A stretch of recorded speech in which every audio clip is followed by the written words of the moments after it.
And in Washington, President Trump's attempts to hold on to power are driving a wedge into and possibly through the Republican Party. There is a widening rift between lawmakers over a plan to challenge the Electoral College vote tomorrow, normally a day of pomp and ceremony. Nancy Cordes has been covering all of it on Capitol Hill for us. Nancy, good morning to you.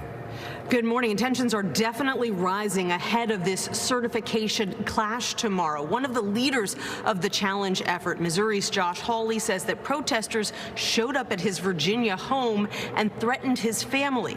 Protest organizers deny that that happened. And so clearly there's a lot of drama surrounding a process that's normally a formality. This is about the integrity of our elections. Missouri Senator Josh Hawley cheered on a growing movement last night.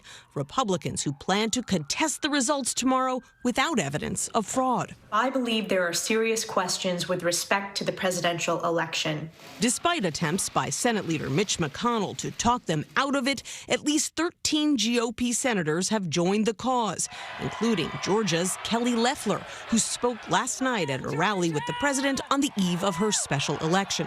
I will object to the Electoral College vote.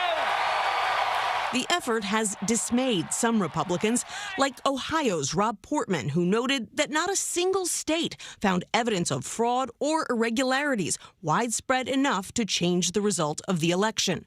Another Republican, West Virginia's Shelley Moore Capito, warned that refusing to count a state's electoral votes in the absence of such evidence would disenfranchise millions of American voters. Kevin Kramer of North Dakota agreed. I come from a red, small state. I don't want to have our votes overturned by other members of Congress from other places. I don't see in the Constitution where we even actually have that authority, quite honestly. But President Trump slammed Republicans like him yesterday, dubbing them the Surrender Caucus. People will remember the people that don't support us. He even upped the pressure on his own vice president, who will preside over tomorrow's joint session of Congress. I hope that our great vice president comes through for us. He's a great guy. Of course, if he doesn't come through, I won't like him quite as much.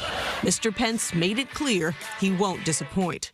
We'll have our day in Congress. We'll hear the objections. We'll hear the evidence.